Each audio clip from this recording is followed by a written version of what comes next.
बिस्तारै टेबलको अगाडि अगाडि बढ्दैछ। तपाईलाई डाउट छ? नेपालले 2027 को ओडिआई वर्ल्ड कपमा क्वालिफायरमा भाग लिनेछ। नमस्ते झोलेहरू। तपाईहरू कुन पार्टीको झोले हो मलाई थाहा भएन, तर म नेपाली क्रिकेटको झोले हुँ। मलाई नेपाली क्रिकेटको ज्ञान गुण गाउन एकदमै राम्रो लाग्छ। धेरै पछि म आएको छु यहाँ तपाईहरू समक्ष एउटा नेपाली क्रिकेटको ठुलो जितसँगै केही लिगेज 2 का कुराहरू गर्न म तपाईहरू समक्ष आएको छु। भिडियो अन्तिमसम्म हेर्नुहोला, एकदमै इन्ट्रेस्टिङ हुनेवाला छ र तपाईहरूले धेरै कुरा सिक्ने पनि हुनेछ। नेपालको लिगेज 2 मा यस्तो हालत थियो कि मन्दिरको घन्टी जस्तो थियो, जो आए पनि बजारै जान्थ्यो। टेबलको लास्टमा हामी तल चाहिँ एउटा युए मात्रै थियो। त्यसपछि हाम्रो पालो थियो, हामी एकदमै लसमा थियौँ। सबैलाई लागेको थियो कि अब के चमत्कारै गर्नु पर्यो। 2023 को जस्तै ओडिआई वर्ल्ड कप क्वालिफायर खेल्यौँ, त्यस्तै एउटा चमत्कार हुनु पर्यो जस्तो लागिरहेको थियो। साँच्चीकै चमत्कार भइरहेको छ। अब अहिले स्कटल्यान्डमा गएको छ नेपाल। त्यसको नतिजा हेर्दाखेरि चाहिँ जो एसोसिएट कन्ट्रीहरूको टप कन्ट्रीहरू स्कटल्यान्ड र नेदरल्यान्डलाई चाहिँ दुवैलाई धुल चढाएको छ। फर्स्ट स्कटल्यान्डलाई चाहिँ 1 विकेटले हरायो, त्यसपछि चाहिँ हिजो मात्र नेदरल्यान्डलाई 5 विकेटले हरायो। अब चाहिँ यो साबित भइसक्यो कि नेपाल चाहिँ एसोसिएट कन्ट्रीहरूको टपमा रहेका टिमहरूलाई पनि धुलो चढाउँछ र ऊ एउटा टप कन्ट्री हो।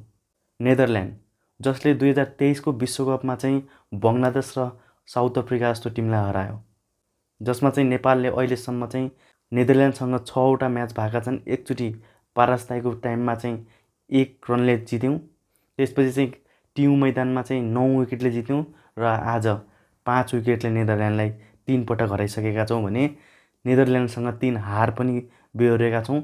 यो अवस्थामा नेदरल्यान्ड भनेको चाहिँ एकदम बलियो स्थितिमा थियो र स्कटल्यान्ड पनि त्यस्तै थियो। यो म्याच नेपालका बोलरहरूले जिताएका थिए, जसमा चाहिँ सोमपाल कामीले 3, करण केसी, सन्दीप लामिछाने, ललितराज वंशीले 2-2 विकेट लिएका थिए। जसमा त्यसपछि ब्याटिङतर्फ अरूले खासै नराम्रो प्रदर्शन गरे पनि है, तर आरिफ शेखले चाहिँ 49 बलमा चाहिँ 78 रन बनाए। त्यसपछि चाहिँ दिपेन्द्र सिंह ऐरीले 33 रन। यो जितको श्रेय चाहिँ आरिफ शेखले जान्छ, किनकि नेपाली क्रिकेटमा यत्रो वर्ष भयो है, खासै राम्रो प्रदर्शन देखाउन सकेका थिएनन्, तर पनि कोच क्यानमा चाहिँ यो खेलाडी गर्छ, यो खेलाडी अगाडि बढ्छ भन्ने पुरा विश्वास थियो। 2027 को ओडिआई वर्ल्ड कपमा चाहिँ भाग लिनको लागि नेपालले जम्मा 36 खेल खेल्नेछ, 24 वटा सिरिज हुनेछ, जसमा अझ पनि धेरै समय छ, अझ पनि धेरै म्याच छ नेपालको। नेपाली क्रिकेट फ्यानहरूलाई चाहिँ टेबलको सेकेन्ड लास्टमा रहेर चाहिँ अब नेपाल जाँदैन भन्ने तपाईँलाई लागेको छ भने नेपालले अझ पनि 2-4 म्याच हारे पनि नेपाल चाहिँ 2027 को ओडिआई वर्ल्ड कपमा चाहिँ भाग लिनेछ। भनिन्छ नि हिरोले लास्टमा देखाउँछ, आउँदैछ त्यो लास्ट समय। अब यो म्याचमा पनि नेपाली क्रिकेट समर्थनको तारिफ नगरेर पनि हुँदैन साथीहरू, किनकि स्कटल्यान्डमा पनि कसरी भागेर गए है। नेपालले 1 विकेटले जितेपछि पुरै क्राउडै ग्राउन्डमा गयो। बिचरा एउटा सेक्युरिटी गार्ड चाहिँ साइडमा लागेको थियो, उसलाई धकल पकल गरेर गयो। हिजो पनि त्यस्तै भयो साथीहरू। नेपालले चाहिँ खासमा भन्नुपर्दा चाहिँ T20 वर्ल्ड कपको चाहिँ जो अमेरिकामा भएको थियो, नेदरल्यान्डले हारेको थियो, नेदरल्यान्डले चाहिँ नेपाललाई हराएको थियो। त्यत्रो नेपाली समर्थनको अगाडि त्यो बदला चाहिँ नेपालले पुरा गरेको छ। अझ पनि नेपालका धेरै खेलहरू छन् साथीहरू है। यसमा चाहिँ टेबलमा टप 4 मा रहने टिम चाहिँ 2027 को ओडिआई वर्ल्ड कपमा चाहिँ भाग लिनेछ। क्वालिफायरमा है साथीहरू।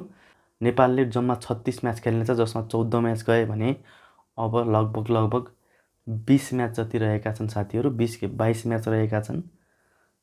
यो म्याचको श्रेय चाहिँ आरिफ दाजुलाई जान्छ, किनकि दाजुभाइ नै अहिले विवाहित, भर्खरै बिहा गरेका हुन् है, 2-4 महिना मात्रै भयो। नेपाली क्रिकेटमा आरिफका भाइ आसिफको चाहिँ एकदमै दलदला छ, किनकि विकेट किपर ब्याट्सम्यान हुन्। एकदमै नेपाललाई चाहिने अवस्थामा रन दिन्थे, तर उनका दाजु आसिफ शेखको चाहिँ त्यति राम्रो प्रदर्शन थिएन।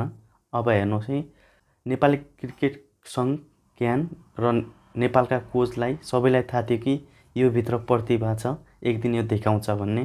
तर आज उहाँले चाहिँ नेपाललाई चाहिँ नेदरल्यान्ड सामु जिताएर चाहिँ आफूलाई साबित गर्नुभयो कि मसँग पनि क्षमता छ, त्यो म पनि नेपाललाई चाहिँ जिताउन सक्छु भनेर चाहिँ उहाँले चाहिँ उदाहरण देखाइहाल्नुभयो है साथीहरू।